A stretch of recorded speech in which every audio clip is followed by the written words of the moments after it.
It's 1981. MTV launches and suddenly you can watch music videos 24/7. Your youth pastor panics, your parents think Pat Benatar is a witch, and preachers across America are starting to warn everyone that Another One Bites the Dust is basically an altar call to Satan. It was the birth of a new cultural battleground. On one side you had the spandex wrapped freedom with eyeliner and guitar solos that went on longer than most sermons. On the other side, you had the pastors clutching their pearls, convinced that if you watched Back in Black 3 times in a row, a demon was going to crawl out of your VCR and steal your soul. But today we're diving into this war between Christianity and MTV, where the devil wore spandex and the moral majority tried to slap warning labels on anything that even looked like it was fun. Let's call it evil. Where does evil come from? Religion. Heathens, my name is Philbert. Welcome to the show. Welcome to the show. Welcome to the Mighty Philbert Show. It's the Mighty Philbert Show. Hello, Mighty Ones, I'm Philbert, and I want my MTV back. Yeah, that's right, I miss the good old days of MTV, don't you? The 24-hour music videos, the VJs, the live concerts, the top 20 video countdown, and the Video Music Awards, or VMAs for short, where everybody got that little moon man as their award. But the only thing I don't miss about that time is the bullshit. And when I'm talking about bullshit, you know what I'm talking about, right? The pastors, the televangelists, the political leaders who all seem to have way too much time on their hands. You don't know what I'm talking about? Well, then just sit right back, young grasshopper, and Grandpa will tell you about the good old days. MTV didn't just arrive, it exploded. Turn it on. Leave it on! America! See the music you want to see! I want my MTV. Imagine being a Gen Xer with cable for the first time, and you flip on that TV at midnight, and all of a sudden there's a guy in space who announces, "Ladies and gentlemen, rock and roll." Then suddenly you've got the Buggles with "Video Killed the Radio Star," which wasn't just a song, that was a freaking prophecy. MTV represented something terrifying to churches, and that was culture that was outside their control. Before MTV, most parents could regulate what kids heard by buying or banning albums, but now you could flip on the TV and watch Madonna rolling around in a wedding dress at the VMAs without ever leaving your couch.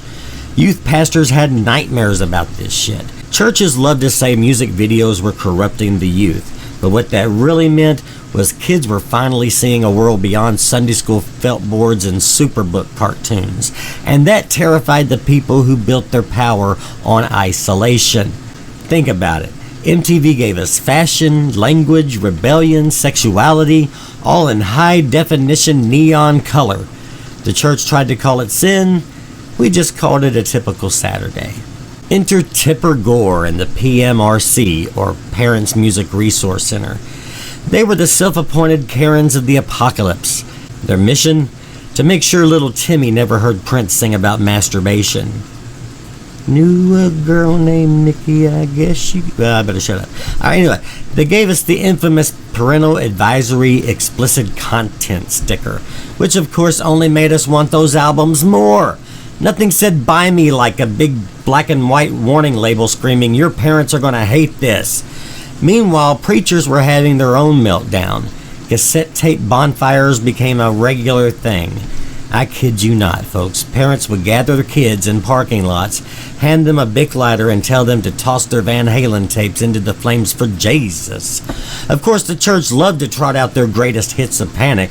Madonna, for instance, wasn't just an artist. She was summoning demons. Prince wasn't a genius. He was corrupting the youth. Michael Jackson's crotch grab, definitely the devil's choreography. And of course, backmasking. Yeah, those great hidden satanic messages. If you spun your record backward, you supposedly hear worship Satan or smoke weed every day or some kind of shit like that. In reality, it just sounded like, help me, I'm stuck in a fucking blender. But sure, let's all panic, because this is the genius of moral panics. If you can convince people the devil's hiding in pop songs, they'll stop asking awkward questions like, why are televangelists buying private jets with our tithe money? And then it got legal. Courtrooms became arenas where heavy metal was put on trial. Judas Priest, for instance, was accused of planting subliminal suicide messages in Better By You, Better Than Me. Spoiler, folks, they didn't. But the band had to sit through court while lawyers played their music backwards like a satanic Simon Says. Ozzy, even, was blamed for inspiring a teen suicide with his song Suicide Solution. Never mind that the lyrics were actually about anti-alcohol abuse. Details, right? Daytime loved this circus. Geraldo, Oprah, 60 Minutes, they all ran specials where experts played songs backwards to prove Satan was sending messages to our youth. Half the time it just sounded like pass the mashed potatoes, but hey, that was enough evidence to terrify millions of parents. Here's the thing, folks. None of this held up in court. No band was convicted, no secret satanic trial ever uncovered a grand plot to turn America into a Slayer fan club, but the fear stuck. Because moral panic isn't about truth, it's about control. And the church wasn't just burning tapes either. No. They were creating alternatives for us. Yes, welcome to the world of Christian rock, the positive and encouraging side of the music industry.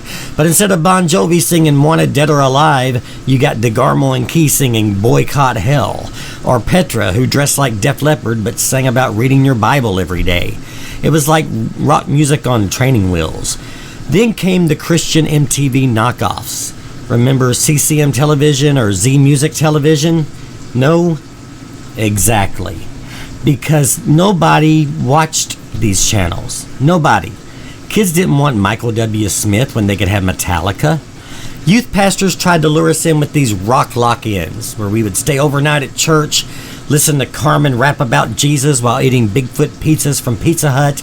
It was safe, it was sanitized, and it was deeply embarrassing. This is the problem with counterprogramming. If your only strategy is, here's a lamer version of what the world has, you've already lost, folks. You knew it was coming, this part of the show. It's time to wrap it up and talk about what we know. So come on, Mighty Philbert, show us what you've got as we get into your final thoughts. Here's the kicker. MTV didn't destroy Gen X. If anything, it helped us see through the fear. The church wanted us to believe music videos were a straight ticket to hell, but instead, MTV gave us creativity, rebellion, diversity, and voices outside the pulpit.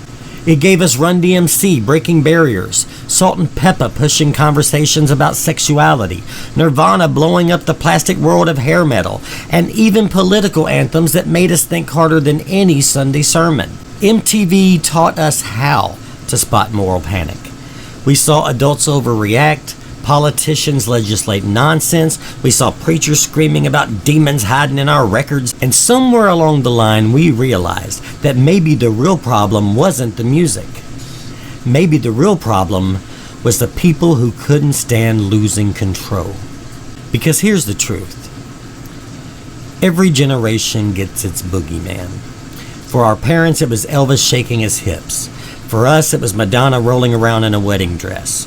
For kids today, it's TikTok. The cycle repeats, but the script never changes. So next time you hear someone saying that music or fashion or technology is corrupting the youth, just remember this. We've heard this song before, and when you play it backwards, it still sounds like Pass the Mashed Potatoes. And that's gonna do it for the Mighty Philbert today. Until next time, remember, you don't have to be religious to do the right thing. Take care of yourselves, take care of each other, and stay mighty, everybody. You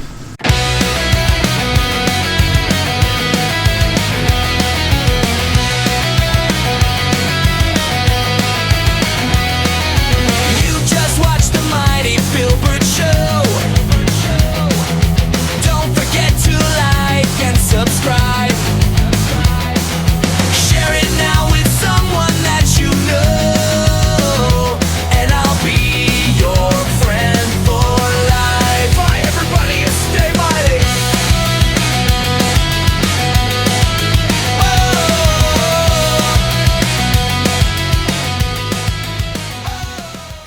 This is an Okie Doke production.